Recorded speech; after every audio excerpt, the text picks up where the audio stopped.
Hi guys, welcome to another episode of SEN. On today's show, we're joined by the legendary Lawrence from Riverside Cars down in Randburg. And to end off with, as always, we've got a video highlighting just what great stock Lawrence has got. Lawrence, thanks very much for joining us this morning. Thanks very much for having me, Nick.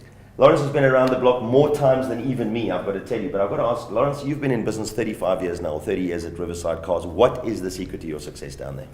Well, Nick, I think I'm a little different to everybody else. This was actually a hobby of mine when I started. And I've always loved cars, loved clean cars. And family, friends had asked me to help them get cars, which I did. I sourced cars, and slowly we grew from there. So my hobbies now just become a business, and I have to thank my friends and family for getting me Nice here. way to start a business. Yeah. Yes. You've seen a lot of guys come and go. You know, in the 30 years that you've been where you have been, the big groups have come. Imperial have come, Supergroup, AMH, CMH, all of the guys have had a go in that area. All of them come, all of them gone. You're still in business. What's the secret to your success based on that? With not the biggest checkbook compared to these guys, you've managed to sustain a business over all these years. Yeah, I think, Nick, over the years, a network is for me the way to go. And I think with our area where we're dealing, a lot of the clients are very informed, and they've got the cars that they want in mind, and you have to look after them. A car purchase for them is an incredibly big purchase, and they need to feel that they're being looked after honestly and getting the best deals. And you've got to keep that in mind. So it doesn't matter how much money you put in and how fancy your showrooms are, you have to give that service. That's a good point. I mean, when I look at your business versus the big groups we've just mentioned, they spend fortunes on these customer retention management programs. You know, they throw millions every year in marketing, getting guys to golf days and all of those kind of events. You don't need to spend the money. I know you don't like computers much anyway, as do I. But, you know, you seem to retain your clients better than anybody else. Again, what's the secret to the customer retention? What have you got that they don't have? Well, I think, but the focus that I've developed over all my life is that the people are the most important. And I've developed, spent all my time rather developing networking and people's needs rather than spending money on fancy equipment and showrooms and things. Buildings, Absolutely, and look after them. It's a big buy for them, and they need to feel comfortable that they're getting the best deal from you. And it is, being proactive. You know your clients so well. You know your product so well. And on that note, if I look at, you are a Mercedes-Benz specialist. You sell everything. You sell any car, the right car at the right money, obviously. But Mercedes-Benz is a product close to your heart, obviously.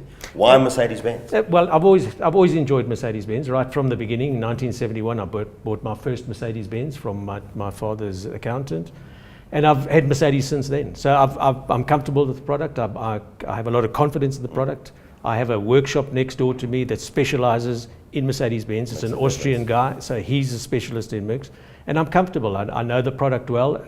I can back the product up, and I have a lot of confidence in it. Clearly, and so do your customers, obviously. Yeah. You've managed to convert a lot of BMW and Audi drivers into Mercedes-Benz product over the years, I'm sure. I know Mercedes-Benz will be quite happy with that.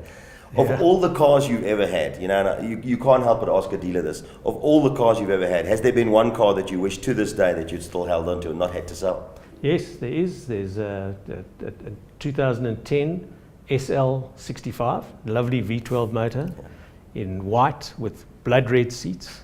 And that's got to be one of the best cars I've ever had. And I'd love to have kept it. Yeah. And it's a tough one to replace. You've got to try and find another one. Can't find another one, yeah. Murphy's Law, even as a motor dealer, sometimes you just can't replace a car. And Lawrence, on your floor right now, what would you say is the best value for money vehicle you got? Nick, I'll have to say, back to a Mercedes-Benz, a nice S-Class. Surprise, yeah. You can get a nice 2008, 09, 2010 model S350, S500. I prefer the 500s. I like that 5.5 V8 motor. Yeah. But a good S350 V6, I think it's probably the best value. You can pick one of these things up between 300 and 350,000 Rand, and it's got to be the best value saloon car in the world. And that's a car with a start price when it was new, 1.3, 1.4, Absolutely. down to 350,000 Rand. We've done a show before where we talked about plenty of flash for very little cash. Mercedes-Benz and the S-Class was one of the cars we did highlight. Straight from the horse's mouth, from Lawrence, that is good value for money in a car. There's one in stock with you right now? Absolutely. Good man, good man. And guys, on that note, have a look at this. Check out what Lawrence has got in stock at Riverside Cars.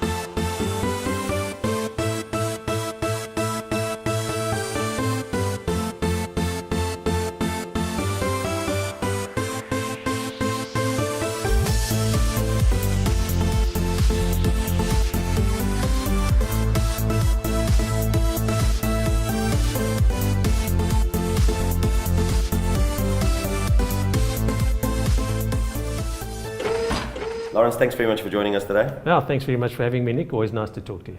It's nice to get Lawrence out of his showroom, and we're going to get him down on a more regular basis. Guys, thanks for watching, and don't forget to smash that like button. Check out the original videos on the links below. Like us on Facebook, follow us on Twitter, subscribe if you haven't already. I've been Nick, it's been real. See you soon. C-O-Z-A